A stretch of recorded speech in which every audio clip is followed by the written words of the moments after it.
Muy buenos días queridos amigos, estimados hermanos. Esta mañana les saludamos en este sábado agradable que estamos comenzando a disfrutar en la luz del día, porque ya dormimos la noche del sábado. Así que queremos extenderles a todos una cordial bienvenida a su programa, La Voz del Espíritu de Profecía. Estamos avanzando, vamos en el capítulo 17 del estudio del libro Conflicto de los Siglos. El sábado pasado lo iniciamos, pero hoy vamos a retomarlo. Hoy lo vamos a volver a empezar para que podamos tener completo bien el panorama y podamos seguirlo y disfrutar este capítulo que se titula América, Tierra de Libertad. Y también queremos desearles a todos un feliz sábado. Voy a invitarles para que inclinemos el rostro. Vamos a orar al Señor. Querido y amante Padre que moras en el cielo, santificado sea tu nombre. Gracias te damos, Señor, esta mañana porque nos permitiste descansar en una noche fresca. Te rogamos, Señor, ahora este amanecer también está fresco. Te rogamos que te manifiestes en nuestro medio en estos momentos que vamos a estudiar tu palabra. Te rogamos que nos dirijas con el poder de tu Espíritu Santo. Bendice a tu iglesia y bendice a todo oyente, Señor, al que le llega este mensaje y que puedan abrir su corazón a Cristo Jesús. Que tú puedas hacer la obra, Señor, en ellos a través del poder de tu Espíritu Santo. Perdónanos, no somos dignos, somos pecadores, pero ayúdanos a crecer en la gracia, Señor, para ir siendo cada día más semejantes a Cristo Jesús. Te lo rogamos, te lo pedimos todo en el nombre de Jesús. Amén. Amén. Muy bien. Capítulo 17, América, la tierra de libertad. A pesar de haber renunciado al romanismo, los reformadores ingleses conservaron muchas de sus formas, es decir, todavía iban arrastrando situaciones, vivencias, prácticas que les había dejado el sistema papal. De manera que aunque habían rechazado la autoridad y el credo de Roma, no poco de sus costumbres y ceremonias se incorporaron en el ritual de la iglesia anglicana. No pocas, de sus costumbres y ceremonias se incorporaron en el ritual de la iglesia anglicana. Se aseveraba que estas cosas no eran asunto de conciencia, que por más que nos estaban ordenadas, que por más que no estaban ordenadas en las Santas Escrituras y por lo mismo no eran necesarias, sin embargo, como tampoco estaban prohibidas, no eran intrínsecamente malas. Ese era el razonamiento que ellos tenían para seguir esas prácticas que todavía se veían en su medio, en la vida de estos reformadores. Pero, por la observancia de estas prácticas se hacía menos notable la diferencia que separaba de Roma a las iglesias reformadas y se procuraba a la vez promover con más esperanzas el éxito, la aceptación del protestantismo entre los romanistas, pero no iba a ser posible porque se parecían mucho, es decir, no se marcaba una diferencia entre los protestantes y entre del sistema papal. Así que recuerden que la reforma es precisamente para erradicar todas esas prácticas que iban en contra de la Biblia, pero en estos momentos o en esos momentos no se hacía la diferencia. Para los conservadores y los partidarios de las transigencias, estos argumentos eran decisivos. Empero había otros que no pensaban así. El mero hecho de que semejantes prácticas tendían a colmar la cima existente entre Roma y la Reforma era para ellos argumento terminante contra la conservación de las mismas. Las consideraban, note bien, como símbolo de esclavitud, de que habían sido libertados y a la cual no tenían ganas de volver. Arguían que en su palabra Dios no tiene establecidas reglas para su culto y que los hombres no tienen derecho para quitar ni añadir otras. El comienzo de la gran apostasía consistió precisamente en que se quiso suplir la autoridad de Dios con la de la iglesia. Roma empezó por ordenar cosas que Dios no había prohibido y acabó por prohibir lo que él había ordenado explícitamente. Ahí está, se cruzaron terriblemente estas situaciones y ahora se se estaba enfrentando esa situación. Muchos deseaban ardientemente volver a la pureza y sencillez que caracterizaba a la iglesia primitiva. Eso es maravilloso. El mejor momento, la mejor época de la iglesia ha sido la iglesia naciente, la iglesia primitiva, el primer siglo de la iglesia. Consideraban muchas de las costumbres arraigadas en la iglesia anglicana como monumentos de idolatría y no podían en conciencia unirse a dicha iglesia en su culto, pero como la iglesia estaba sostenida por el poder civil, no consentía que nadie sustentara opiniones diferentes en asuntos de formas. Por eso el Señor dijo, la iglesia y el Estado deben estar separadas, no tienen nada que hacer juntas, son entidades totalmente diferentes y cada quien tiene su función. La asistencia a los cultos era requerida, note bien, por ley y no podían celebrarse sin licencia asambleas religiosas de otra naturaleza, so pena de prisión, destierro o muerte. Recordemos que el Señor, nuestro Dios, nuestro Señor Jesucristo, es tan respetuoso de nuestro libre albedrío. ¿Y cómo es posible que a través de una ley se les obligara a asistir a los cultos y se les obligara a respetar esos lineamientos?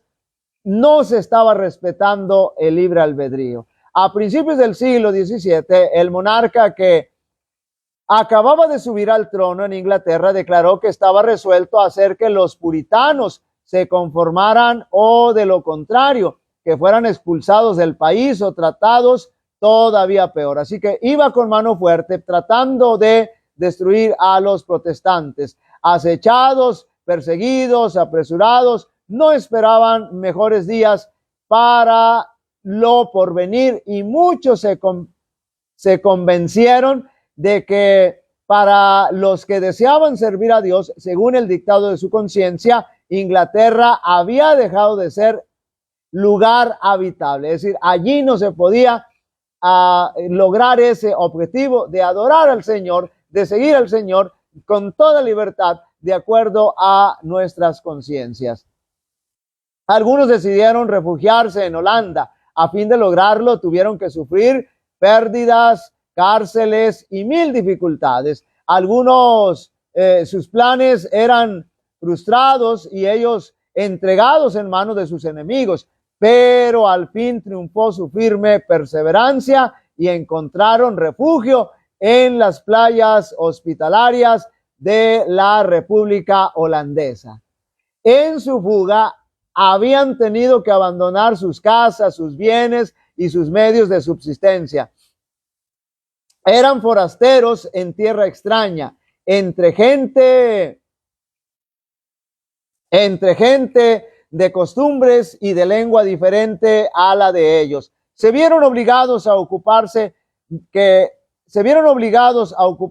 en trabajos desconocidos hasta entonces para ellos, a fin de ganarse el pan de cada día. Los hombres de mediana edad que se habían ocupado durante toda su vida en labrar la tierra, se vieron en la necesidad de aprender oficios mecánicos, pero se acomodaron animosamente a la situación y no perdieron tiempo en la ociosidad ni en quejas inútiles. Aunque afectados a menudo por la pobreza, daban gracias a Dios por las bendiciones que les concedía y se regocijaban de poder tener comunión espiritual sin que se les molestara. Note bien la actitud maravillosa, positiva de estos reformadores, que aunque toda su vida se habían dedicado a otras cosas y con la persecución y con el destierro y con la necesidad de escapar de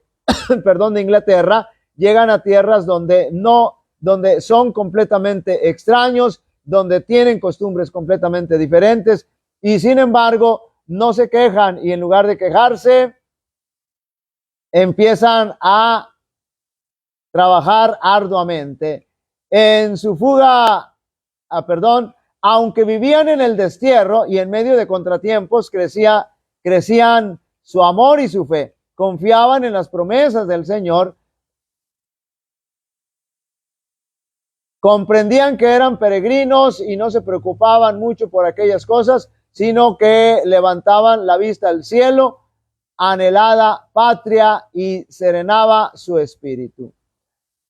Entonces, y cuando les pareció ver la mano de Dios, señalándoles hacia más allá del mar, note bien, aquí ya viene lo interesante, y cuando vieron y cuando les pareció ver la mano de Dios, señalándoles hacia más allá del mar, una tierra en donde podrían fundar un estado y dejar que a sus hijos el precioso legado de la libertad religiosa, avanzaron sin miedo por el camino que la providencia les indicaba. Dios había permitido que viniesen pruebas sobre su pueblo con el fin de habilitarlos para la realización de los planes misericordiosos que Él había preparado para ellos. La iglesia había sido humillada para ser después ensalzada. Dios iba a manifestar su poder en ella e iba a dar al mundo otra prueba de que Él no abandona a los que en Él confían. Él había predominado sobre los acontecimientos para conseguir que la ira de Satanás y la conspiración de los malvados redundase,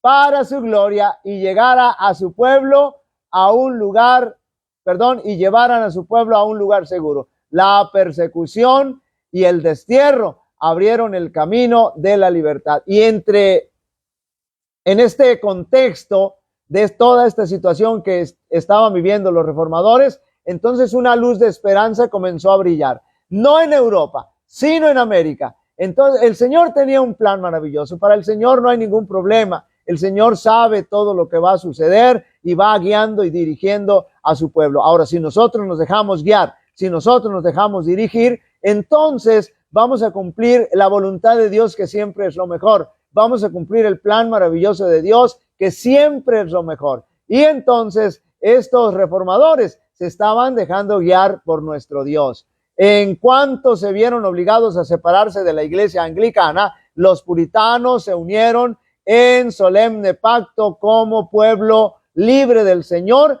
para andar juntos en todos sus caminos que les había hecho conocer o en los que Él les notificase. En esto se manifestaba el verdadero espíritu de la Reforma, el principio especial del protestantismo. Con ese fin partieron los peregrinos de Holanda en busca de un hogar en el Nuevo Mundo, por supuesto refiriéndose a América. John Robinson, su pastor, a quien la providencia le impidió acompañarlos, en su discurso de despedida les dijo: hermanos, dentro de muy poco tiempo vamos a separarnos y solo el Señor sabe si viviré para volver a ver vuestros rostros, pero sea cual fuere lo que el Señor disponga, yo os encomiendo a Él y os exhorto ante Dios y sus santos ángeles a que no me sigáis más de lo que yo he seguido a Cristo. Si Dios quiere revelaros algo por medio de alguno de sus instrumentos, estad atentos a recibirlo como lo estuvisteis para recibir la verdad por medio de mi ministerio. Pues seguro estoy de que el Señor tiene más verdades, note bien, y más luces para sacar de su palabra. Y estaba en lo cierto, el esplendor de la luz del Señor se iba a irrigar en América. Por mi parte, no puedo deplorar lo bastante la triste condición de las iglesias reformadas que han llegado a un punto final en religión y no quieren ir más allá de lo que fueron los promotores de su reforma. No se puede hacer ir a los luteranos más allá de lo que Lutero vio, y a los calvinistas ya los veis manteniéndose con tenacidad en el punto que los dejó el gran siervo de Dios, que no logró ver todo. Es esta una desgracia por demás digna de lamentar, pues por más que en su tiempo fueron luces que ardieron y brillaron, no llegaron a penetrar todos los planes de Dios, y si vivieran hoy, estarían tan dispuestos a recibir la luz adicional como lo estuvieron para aceptar la primera que les fue dispensada. Así que muchos de los reformadores, muchos que recibieron el mensaje de Lutero, de Calvino, de Juan Hus, de Jerónimo, se habían conformado y ya se estaban igualando nuevamente, ya habían caído nuevamente en la misma situación de la cual habían salido. Se decían protestantes, se decían reformadores, pero solamente de nombre. Pero estos que buscaron seguir adelante en América, ellos sí estaban siendo dirigidos por el Señor. Recordad el pacto de vuestra iglesia, en el que os comprometisteis a andar en todos los caminos que el Señor os ha dado, os diere a conocer. Recordad vuestra promesa y el pacto que hiciste con Dios y unos con otros, de recibir cualquier luz, verdad y luz que se os muestre en su palabra escrita. Pero con todo, tened cuidado, os ruego de ver que lo que aceptáis con verdad. Voy a repetir aquí. Pero con todo, tened cuidado, os ruego de ver qué es lo que aceptáis como verdad. Examinadlo, es decir, les estaba exhortando a que tuvieran cuidado con lo que iban a aceptar, que lo estudiaran, que lo analizaran, que lo examinaran. Examinadlo, consideradlo y comparadlo con otros pasajes de la Escritura de verdad antes de aceptarlo, porque no es posible que el mundo cristiano sólido, hace poco de tan densas tinieblas anticristianas, pueda llegar enseguida a un conocimiento perfecto de todas las cosas. Es decir, el conocimiento es paulatino, va creciendo, va aumentando a medida que el Espíritu Santo nos va guiando a toda la verdad. Pero les exhortaba a que tuvieran cuidado, a que analizaran bien lo que ellos habían encontrado como verdad y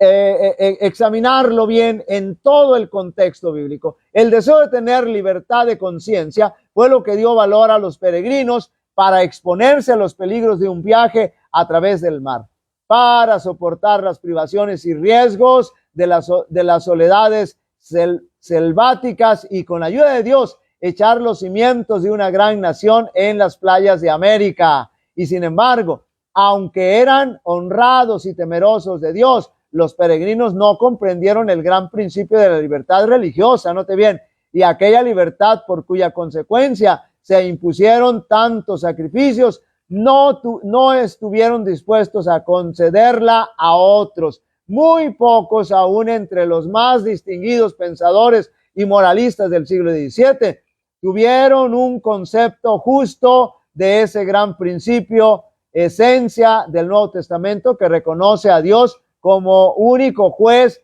de la fe humana. La doctrina que sostiene que Dios concedió a la iglesia el derecho de regir la conciencia y de definir, castigar la herejía, es uno de los errores papales más arraigados. A la vez que los reformadores rechazaban el credo de Roma, no estaban ellos mismos libres del del espíritu de intolerancia de ella. Es decir, estaban asumiendo en un momento dado la misma actitud de intolerancia que Roma. Las densas tinieblas en que a través de los interminables siglos de su dominio el papado había vuelto a la cristiandad no se habían disipado del todo. En cierta ocasión dijo uno de los principales ministros de la colonia de la bahía de Massachusetts: la tolerancia fue la que hizo anticristiano al mundo. La iglesia no se perjudica jamás castigando a los herejes.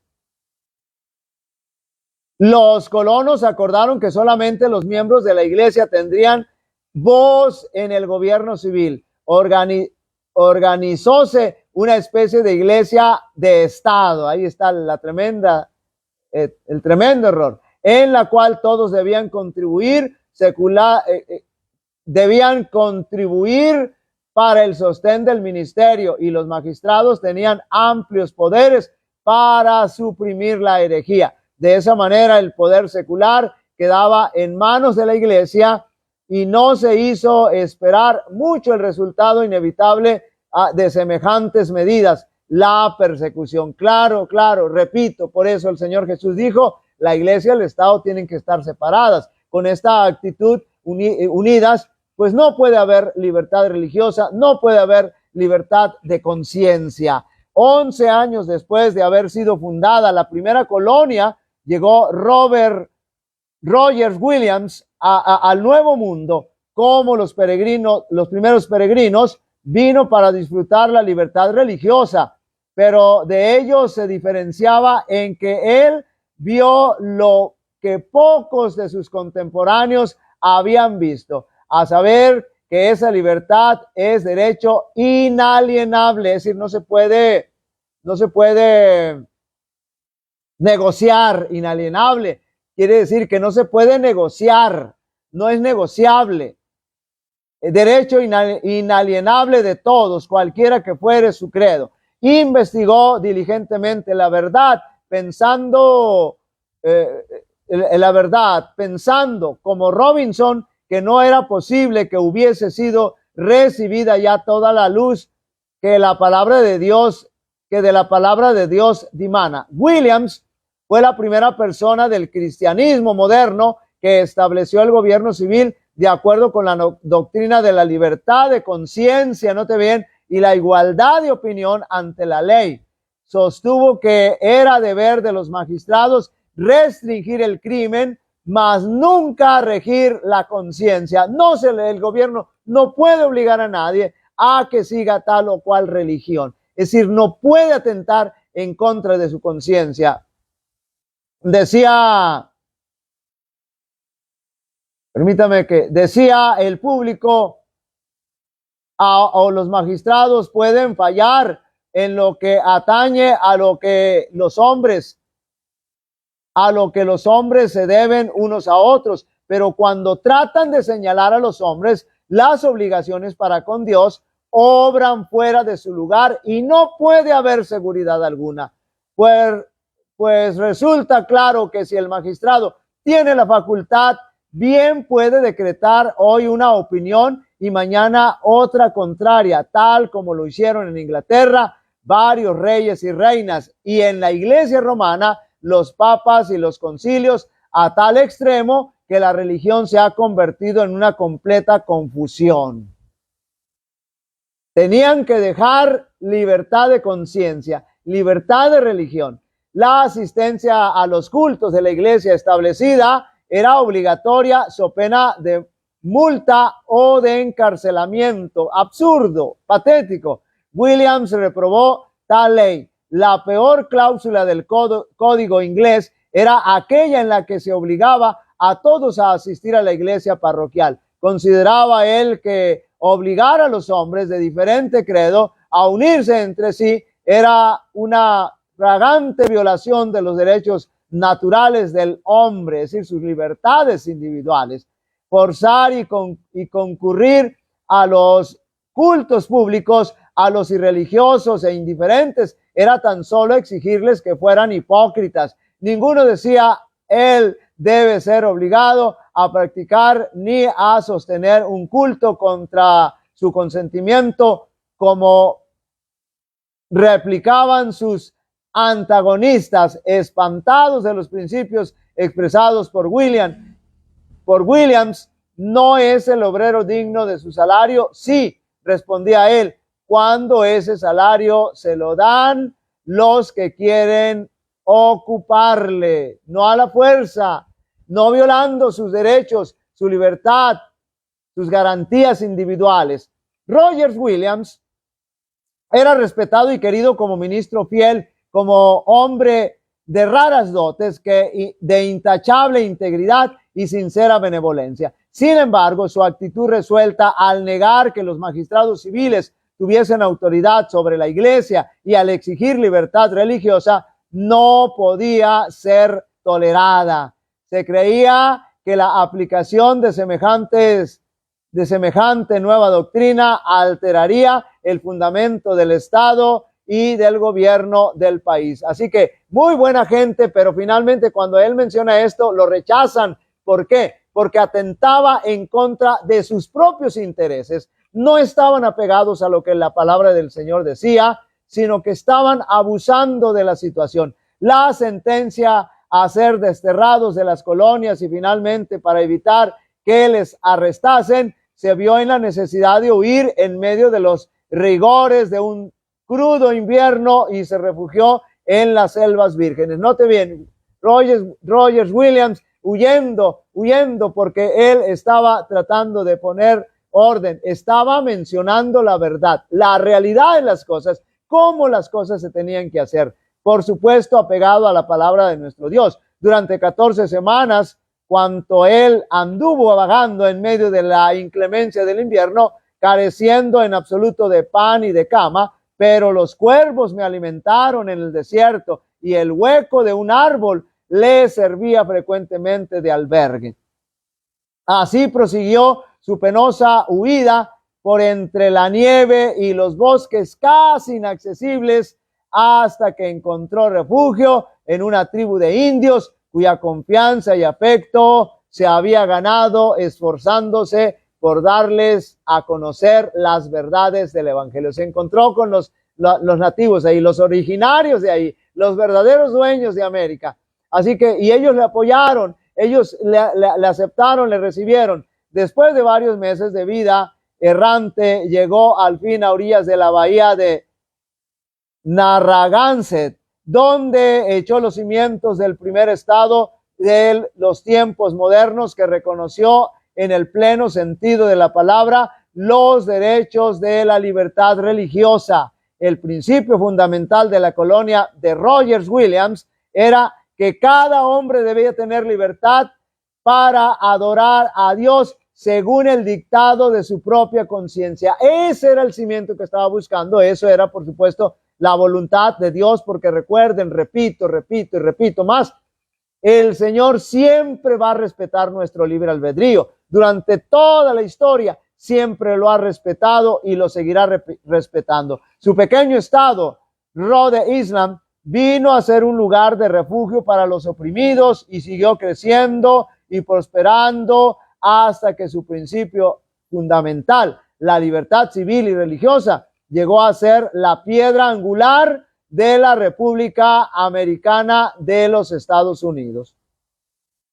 En el antiguo documento que nuestros antepasados expidieron como su Carta de Derechos, la Declaración de Independencia declaraba lo siguiente: sostenemos como evidentes etapas verdades, a saber que todos los hombres, note bien, han sido creados iguales, que han sido investidos por su creador con ciertos derechos inalienables que no se pueden negociar, no se pueden tocar, se tienen que respetar, que entre estos están, note bien, las garantías individuales, están la vida, la libertad y la búsqueda de la felicidad. Y la Constitución garantiza en todos los términos más explícitos la inviolabilidad de la conciencia. No se exigirá examen alguno religioso como calificación para obtener un puesto político de confianza en los Estados Unidos. El Congreso no dictará leyes para establecer una religión ni para estorbar el libre ejercicio de ella. Principios establecidos en la máxima carta legal, es decir, en la Constitución de los Estados Unidos de Norteamérica. No puede haber ninguna ley por encima. Sin embargo, aparentemente en estos momentos se respeta, pero va a llegar el momento en que, y que no hay respeto, por supuesto, ya, pero va a llegar el momento en que abiertamente, descaradamente se van a violar estos principios. Los que formularon la Constitución reconocieron el principio eterno de que la relación del hombre con Dios se halla por sobre toda legislación humana y que los derechos de la conciencia son inalienables. Nuevamente esa palabra, es decir, se deben respetar, no son negociables, nada debe violarlos. No se necesitaba argumentar para establecer esta verdad, pues la sentimos en nuestro mismo corazón. Fue este sentimiento el que, desafiando leyes humanas, sostuvo a tantos mártires en tormentos y llamas. Reconocían que su deber para con Dios era superior a los decretos de los hombres y que nadie podía ejercer autoridad sobre sus conciencias. Es un principio innato que nada puede desarraigar. Es decir, por eso el apóstol Pedro dice, es menester obedecer a Dios antes que a los hombres. No podemos obedecer mandamientos de hombres por encima de los mandamientos de Dios. Vamos a ir terminando. Cuando circuló por los países de Europa la noticia de que había una tierra donde cada hombre podía disfrutar del producto de su trabajo y obedecer a las convicciones de su conciencia, millares se apresuraron a venir al Nuevo Mundo. Las colonias se multiplicaron con rapidez.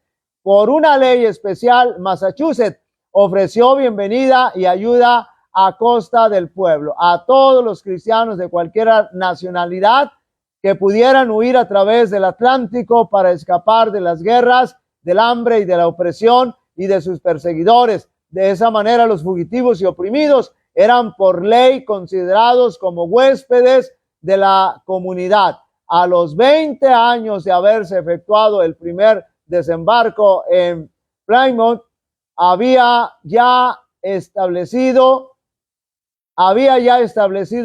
en Nueva Inglaterra otros tantos miles de peregrinos.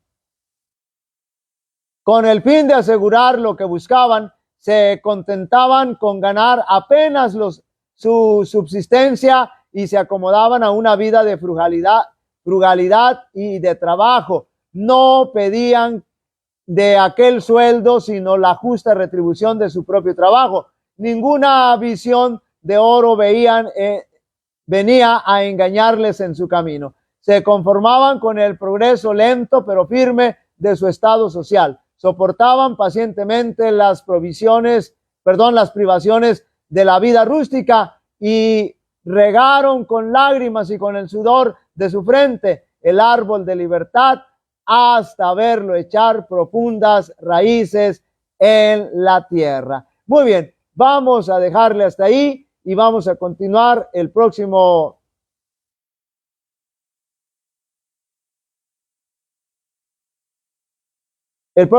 sábado, primeramente Dios, y vamos a continuar. Ahora cada vez nos vamos adentrando más, cada vez vamos llegando más a lo que actualmente es Estados Unidos. Así que la profecía es interesante.